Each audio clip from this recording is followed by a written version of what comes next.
Yo tout le monde, j'espère que vous allez bien. Aujourd'hui on se retrouve pour une nouvelle vidéo. Beaucoup hésité avant de tourner parce que en vrai de vrai je trouve pas vraiment le but de la tournée, mais au final je me suis dit que peut-être ça pourrait être un avertissement pour certains. Donc comment j'ai perdu toutes mes économies?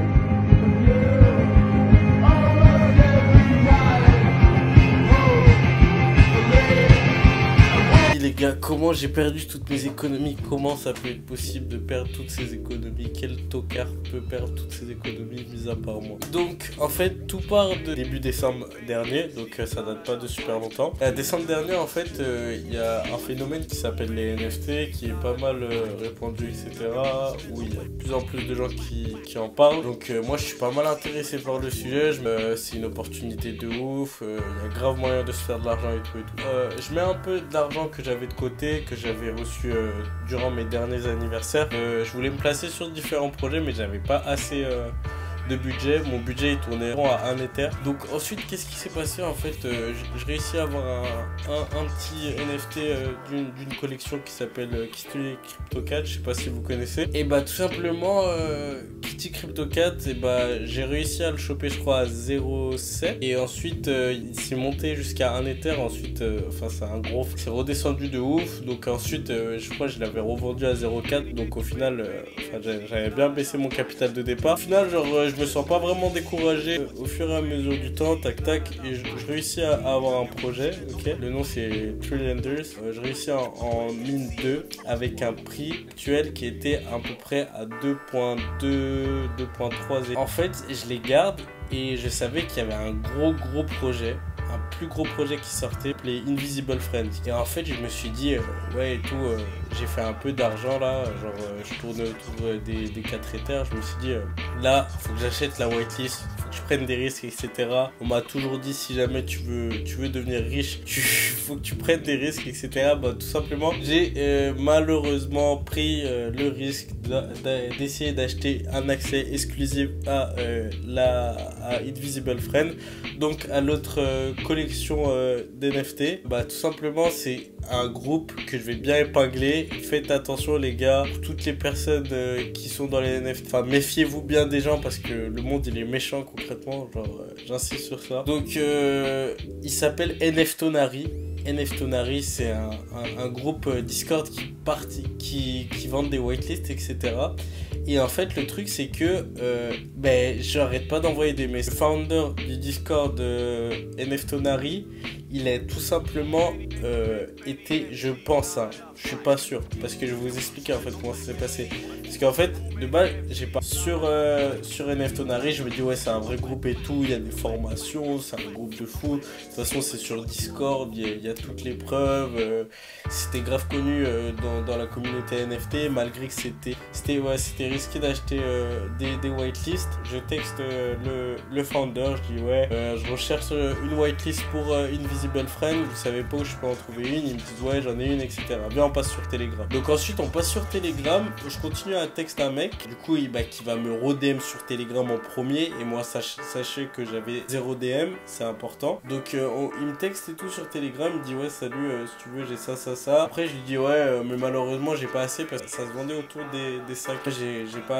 J'avais pas assez, enfin je tournais plutôt autour des 4 Ethers qui est déjà énorme. Il me dit ouais non, malheureusement j'étais seulement à 5 Ethers. Ensuite il me met comme ça de plus en plus de la pression, tu vois. Il va me dire ouais si tu veux j'en ai une à 4 Ethers, mais par contre faut que tu fasses vite. Le vendeur il va s'impatienter. En gros il a créé un groupe où on était 3, donc moi parce qu'en fait lui NFTonary, le groupe il voulait se faire passer pour le middleman, l'entre-deux. En fait et après donc le présumé vendeur mais qui était faux en fait, qui faisait partie de l'escroquerie. Le il me disait ouais nana, je vais bientôt dormir, sois rapide et tout.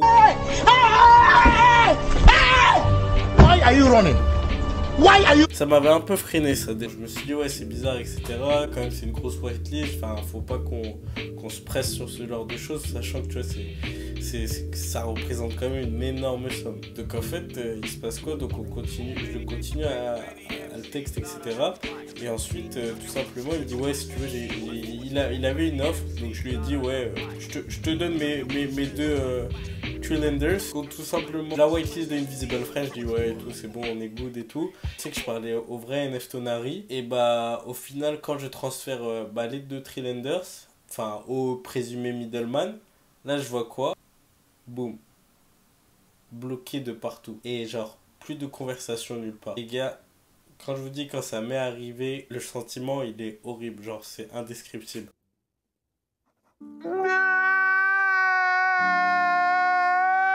Tellement passé pour un con à un point, mais c'est un truc de fou. Genre, je pense que c'est la décision, enfin, à chaque fois même je la raconte ou j'y pense, j'ai trop le seum.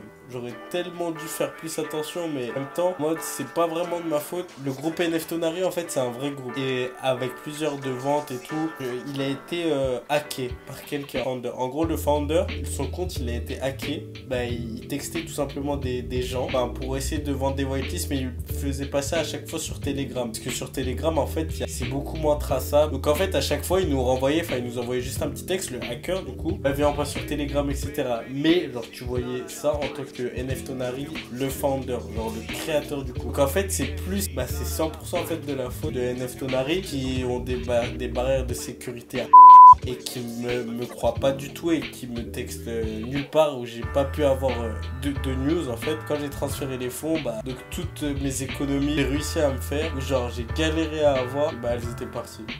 Kansas don't know how to do no hot wings. Kansas.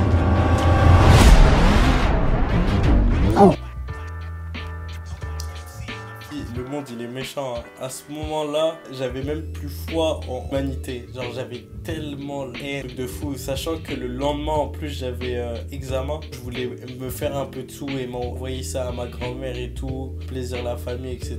Et là j'ai tellement été pris pour un bouffon au final etc. Du coup je perds mon argent, j'essaie de contacter tous des groupes, j'ai pas eu beaucoup d'aide. Il y a 2-3 personnes qui m'ont aidé, ils ont eu un, mais au final, vous connaissez, en mode aussi, je peux les comprendre, ils ont autre chose à faire. Mais ce que j'aime pas, c'est genre, en mode, ils ont tous dit, ouais, mais pourquoi t'as fait ça? Le problème, je pense, avec les gens, c'est que à la base, à la place, essayer de résolver la solution, tu vois, genre poser mon problème, ils vont dire. Ouais, et tout, peut-être tu peux essayer de contacter ça. Et ils étaient plus en mode ah ouais, moi j'aurais pas fait cette erreur, tu vois. C'était plus en mode ouais, mais pourquoi t'as fait ça? Pourquoi t'es passé par Telegram, etc. T'es grave pas recommandé et tout. Et c'est ça le problème. Et genre vraiment, on me l'a répété, je sais pas combien de fois, mais je dis, on s'en bat. Les gars, je suis désolé pour le terme, mais une fois que c'est passé, c'est passé. Genre, faut vraiment trouver une solution. À partir de ce moment, changer de mentalité, changer de ma perception des choses, jamais compter sur les gens, plein de choses du genre. Mais voilà, donc en fait après, je me suis fait arnaquer et j'étais grave déçu. Même, je sais pas si vous voyez encore le désespoir sur mon visage, j'ai trop le seum. Rien qu'en y pensant, en parlant. Et je voulais vous partager pour la prévention des choses. Vous voulez m'aider, ce sera avec grand plaisir. Maintenant, je suis plus dans d'autres projets, etc. Mais je pense ce genre de choses, c'est assez formateur pour le futur. En mode, ça m'a fait pas mal penser à plein de choses, tu vois. Même dans ma vie en général. Parce que une fois que j'avais rien, très bas, tu vois. Très bas, moi je te parle mentalement. Et je me suis rendu compte, des personnes, en fait, comment elles réagissaient par rapport à ça. Et genre en mode, après c'est pas, je dis que j'ai fait un tri, j'ai plus autant d'importance aux relations humaines. C'est horrible, genre en mode, sachant en plus, j'ai oublié de préciser que le mec avec qui j'ai parlé et tout, avec qui j'étais censé faire le trade, il m'appelait, on s'appelait, etc. J'ai entendu sa voix, je le connais, genre tu vois, c'était un français, tu vois, sachant que dans les NFT, déjà, on n'est pas beaucoup, tu vois, dans ce monde. Et en plus, des Français, il y en a très peu. Et des Français en plus après qui m'appellent et tout, je suis trop déçu. Et du coup, c'est plus pour vous tenir en tant que prévention. Donc vraiment, faites attention à qui vous faites confiance, au coup, même malgré que que j'ai pris un risque, mais genre, faites attention à votre argent parce que moi, c'était la galère de ouf. Je vous souhaite une excellente journée, soirée et merci beaucoup d'avoir visionné cette vidéo. Que du bon à tout le monde. Hein. C'est même assez émouvant en fait quand je me rends compte de cette story time parce que je pense là je vais même y repenser. Voilà, enfin je voulais bien du coup vous le dire et vous faites attention en fait à votre argent, comment vous le gérez, etc.